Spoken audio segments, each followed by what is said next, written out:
Hi, welcome everyone. I thought today's session would be talking about how we manage our client session in the way of bookings and follow-ups and reminders and payments and all of that sort of stuff.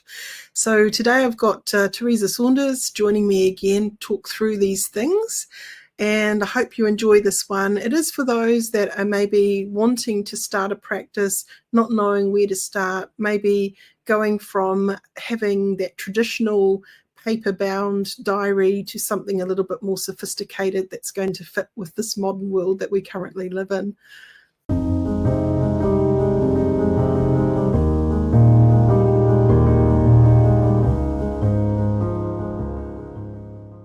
Meredith.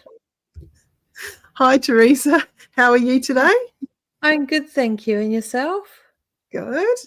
So when we're thinking about these sort of ideas of starting up a business, or even if you're in a business, let's say you've been around and you're the age of the dinosaur and you're still using that paper diary, there comes a time where we need to sometimes take that leap of faith and get automated, get a system up and running.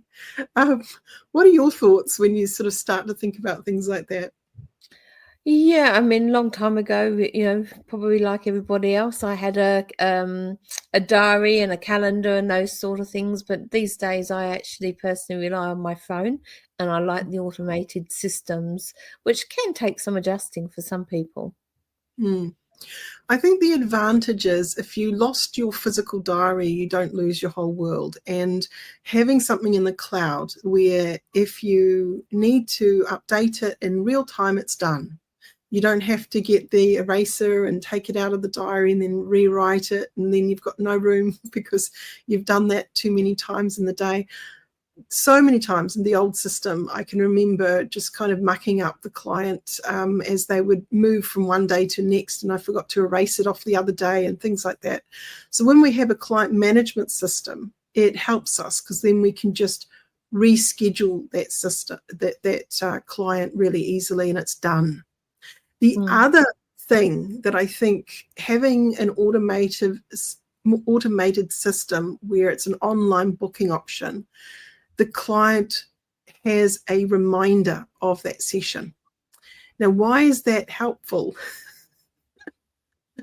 Well, not everybody puts these into their calendars, or life gets busy, and it just slips out of their minds. So it's really good to sometimes have a reminder if they haven't put it in their phone. If they have put it in the phone, then it's an added bonus. Also means that you're not losing money potentially as well, because your clients are being reminded that they've got an up and coming appointment with you. Absolutely. I think too, we must think about things like cancellation policy and within what time frame are you happy to do that cancellation, and that can be all included on the online booking form, as well as if you are asking various questions, you can add that into the booking form as well if you need to. A lot of people in our field like to send a questionnaire. I'm not that way inclined, but if you're having a Zoom session with someone that they're not going to physically come in and write down their details and things, then you will need to think about sending them out something that they can go through before the session potentially. So you're not having to ask them all those questions. I don't mind asking questions. I think that's a wonderful opportunity to create rapport. So if you've got a booking system that has an integrated questionnaire, so before your session, there's just a couple of things I'd like to know about you, that kind of thing, that can be an opportunity. Now, a lot of clients won't fill that in. A lot of them get intimidated by forms and things like that, and they feel overwhelmed. So we need to be aware that it's not everyone's thing. So if they're faced to fill out a form before they've even booked your session, it may put off a few people. I was going to ask you that, Meredith. I mean, I personally don't use forms before clients come to me. I take that opportunity to be doing that in my session and unpacking as we're going through that, and so that becomes part of the session. But I do know that a lot of people actually do that in advance. But I mean, how do you view that? I mean, obviously everyone's got their own way of practicing, but in the value, if it's the same way you do as I do, that are included in your actual session. I definitely like to unpack a client face to face, but there are going to be some things that you might need the client to agree to. So there is normally a standard form where you'll get them to fill out a number of different details, like their name and address and email and phone number and so on. On top of that, you might want to ask, do you or have you had any diagnoses with any mental health issues and stuff like that? So, and if yes, what? And also, are you in any current medications, stuff like that? And then there is that consent to use your services. So that is something that I can't really say what you should have in there, because you need to look at your legal obligations and make sure you've got the right wording in a legal way. But a consent form is just that. You do need to have a level of consent to work with that client, and that they understand that they have rights and that you will keep their stuff confidential. But would you just send that out to them before them actually coming to you? You'd get them to do that. And I guess only you would do the consent on a Zoom session before, so that you've got a signature, but in person you'd do it all at the same time. Yeah. I prefer to do that in person, and they get like a electronic thing here that I get them to fill out. So it's a standard form, and they just fill it out like a pen and paper, but it's all my filing. So I'm completely paperless, and I find that really useful, because I got to a point, I think, when you're practicing for as many years as I have, and seen as many clients as I've seen, you don't have enough space in the world to hold those client files. It got to the point where I remember I had these big cabinets, and they were so old, the files in there, that they were getting moldy, and the what do you call it? The paper clip was getting rusty, and it was just the day that I was able to scan them and get rid of them was really lovely. So it's all online. But I think I didn't want to go and buy another ream of paper and keep on going like that. So for me, going paperless and having a system where I store all of my electronic notes, in a safe place that only I can get hold of them. Okay. That's really important, yeah. So I was going to say, with that in mind, like, we know if we are somebody that does old school and still using papers, then they've got to have a safe place to store it and make sure that it's locked up, so that you can keep those files confidential. But some people might not be aware of how you'd actually do that electronically. Well, I think making sure your device has a password, so no one who takes it can just get it. So, thumbprint and all of that. Make sure that you do have that system in place. And there are things that you can do. Get help with an IT person if you're not sure.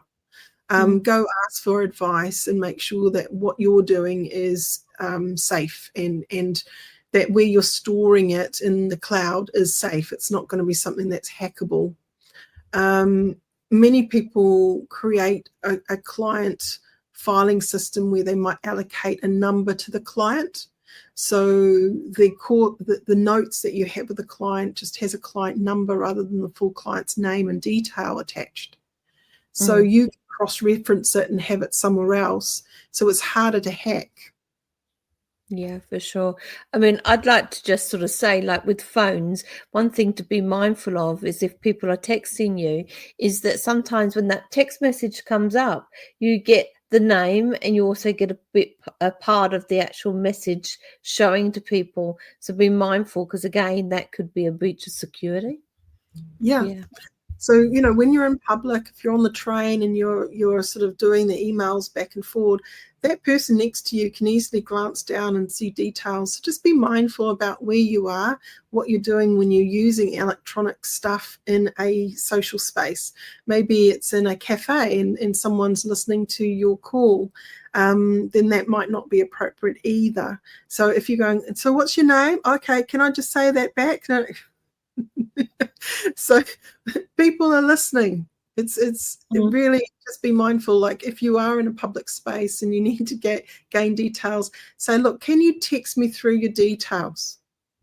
That might be a much nicer way than having to repeat out loud back again to the client all the details. Say, oh, look, I'm not in a position at the moment to talk. I'm out in public. Can I give you a call back in 10 minutes when I get back to the office? So being mindful of confidentiality. And also when you're ringing back someone and they've made me left a phone message, don't assume that their whole family knows you've rung. So you might say, is this an appropriate time to speak? And they have that opportunity to go, well, actually, no, it isn't. Could I give you a call back, or could you give me a call back whenever? And then you acknowledge that. So just because they sent you a message and it was very, very open and honest does not mean that they're at home or at work circumstances is easy for them to kind of participate in an open dialogue over the phone. Same when leaving a voicemail message as well, just be mindful because other people do sometimes use people's phones and gain access to them. So, yeah. I mean, we're human. We don't always think about these things. We just automatically do them because we think we're being helpful getting back to somebody. But as a practitioner, they're things that you need to start to sort of be mindful about, eh? That confidentiality and gathering only the information you really need and being responsible about how you hold it. All of these things, there are great systems out there that are quite safe. However, anything can be hacked. Look, if someone really, really wanted that information, they'll find it one way or another. But as long as you are doing your best with what you have to keep it safe, that's all you can do. However, if let's say you had lots of papers and it was a client file and you left it in your car and your car got stolen or broken into and those papers got stolen, that's negligence on your behalf. So if you are going to take the papers from A to B, keep them on your person, like keep hold of them as much as you can, because that is not a safe place to have them in a car. No. Yeah.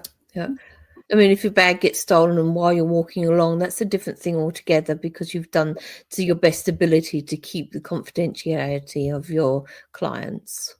Yeah. So even thinking about what you put in a session note, it's really important that you're not putting your opinions of the client in the session note, because that client in New Zealand, I can't talk on any other places in the world, but in New Zealand, they have the right to ask for their notes.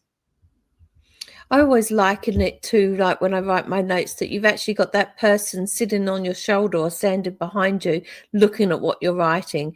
And if you wouldn't feel comfortable with that, then don't put it down. Exactly. So think about, okay, they covered a couple of facts about what happened. You do it in a factual way. You don't do it in an opinionated way. And you think, well, actually, would they like this to be written? Be mindful. So it could be that you make it slightly cryptic about what it is that they're talking about, and you have a system of knowing what that means rather than writing it fully, where it could be problematic.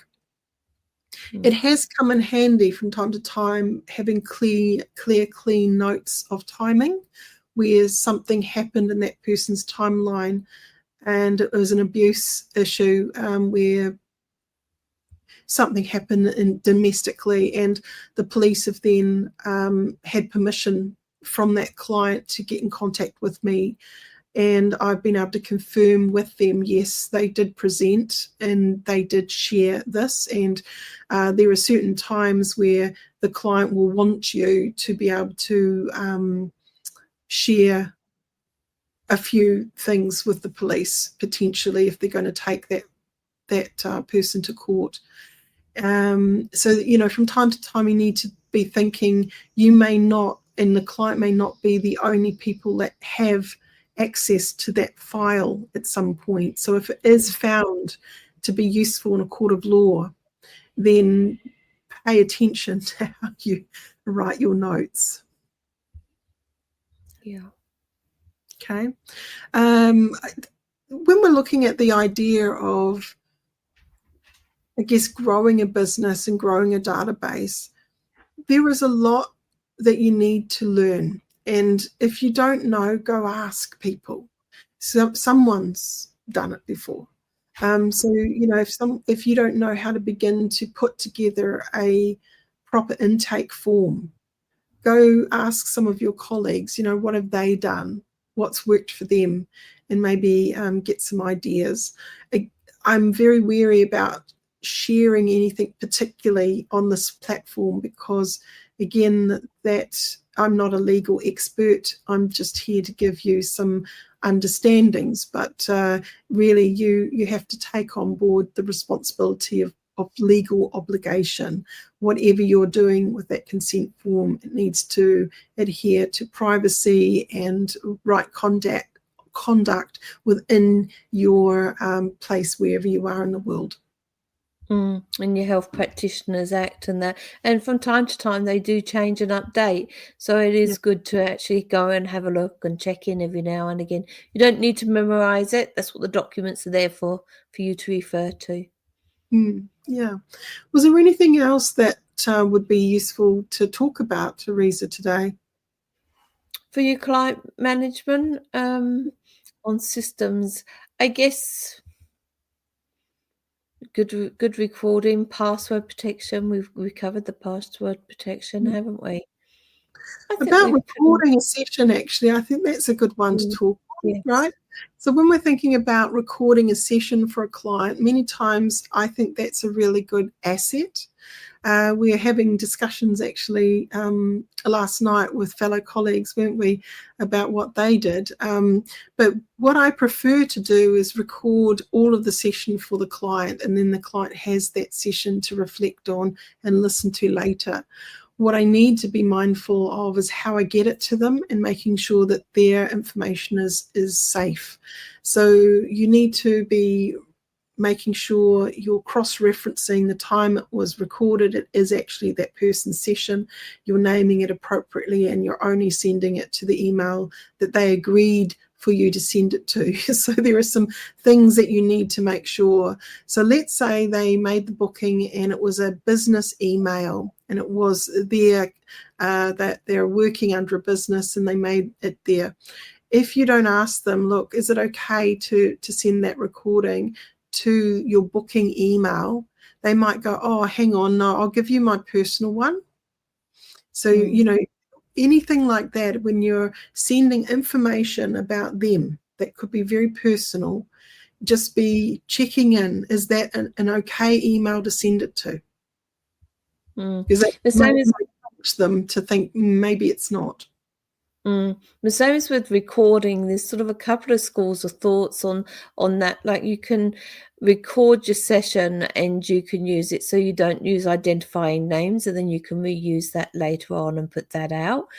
You can record just your session part and use that for reinforcement and give that to your client. But also there is thought, and I mean, I don't know can't make up my mind where I lie on this one, is like when your client comes in, you record the whole session with them, but you only actually give them that part necessarily of the actual hypnosis journey for them to listen to. They can have the other bit if they want to, but for your own safety reasons, just in case anything did happen with the client, you've got a record of what you said and what you did. Yeah. You need to get consent to be able to record them. So you don't do it in a covert way. It's always important. And many best practices, when you start to record it, you get them to consent. So you ask them a question, say, is it okay to record it? Right. Can I get you to repeat that when we start the recording? So is it okay? You've agreed that this is okay to capture on a recording? Yes, it's okay. You have my consent. Then you continue. So you've got that literally on record. Now, when we're looking at your safety, someone might say, no, I prefer not to. Well, it's up to you whether you feel comfortable with continuing, if it's only going to be used for your records. But most people, as I've found, are quite okay for you to use it for that reason, but they're not interested in listening to it again. That's okay. So it's just making sure that there's transparency in how you're doing things, that you're not just doing it undercover. Because if you did it undercover, you can't use it. So if someone said, hey, you did da-da-da, and they didn't know that you recorded it, you cannot use that. Yeah, it's not it's inadmissible, isn't it, in court? So, yeah, it's actually illegal to record somebody without them knowing. They have to give consent. Yeah. So all of these things are things to think about when you're building up a practice and when you're dealing with clients. You're going to deal with all sorts of different people, and it's about you being safe and you doing the right thing and making sure that you're working within the parameters of your obligations as a professional, and what data and how you use it and where you store it. All of those things are important. So electronically, I think, is an easier way because you can add forms, you can think about the legal things, it's all there. If you have paper, you've got to store the paper somewhere, and it has to be safe storage. It's a minimum of 10 years from the last time you saw the client. So you need to keep hold of those records for that period of time in New Zealand. But do check your laws around where you live and your country, because obviously there'll be different obligations. And don't look at this recording in a few years' time and believe it's still the same, because, again, that can change. That is true. That is true. I think, though, for your well-being, if something were to happen, there was an incident and it did go to court and then they wanted your records and you've got them, it's really handy. And, it gives you a framework. For example, if they made a complaint against you, in hindsight, maybe they saw you 7 years ago and someone said, well, you really need to actually follow that up. Then you've got proof there of how that session was and what you covered and what that situation, and you can talk to it. But if you don't have the record anymore, you're in the dark. Like, good luck. The best person trying to remember what's happened. It's not great if you can't remember it and can't refer back to those client notes. The other one is, if they want to come back to you, they may well do that within a 10-year frame. And it would be nice to have already their details there ready to go so they don't have to refill out everything again. But if it has been too long, or if they've moved address or other details have changed, obviously you want to be updating that detail. But having old records ready to go if the client were to return to you, I think is really helpful. Yes, I do too. I frequently have people come back after a period of time because something else has come up, and then you can go back and you can have a look at those details. And it's a reminder for you as well as who they were if you haven't seen them for some time. And just to reiterate the importance of electronic filing rather than manual paper, it was a nightmare to think, now, which year did they come to me and which box was that stored in? Because honestly, trying to find the old client file, it was a nightmare. Yeah. It took time and energy. So, when we're looking at the ease of electronic databases, definitely highly recommend that for a healthy practice. It's going to save you time. You're going to know where the file is. You'll be able to use it easily. Is there anything else we should cover today, you reckon? I think we've probably covered a lot of that. If anyone has any questions, then drop a comment in the box or give us an email and, do the usual, like and subscribe to our channel. Nice. And if you are interested to train to become a clinical hypnotherapist out there, or just need some coaching or support, visit our website, nzach.ac.nz. So we'd love to hear from you. If you do have any comments or questions, or want to us to talk about something that you may be a bit sort of lost about, please, flick us a line. We'd love to hear from you. Comments are important. So thank you again, Teresa, for joining us today. Thank you. It's been a pleasure. And see you all next week. Bye. Bye.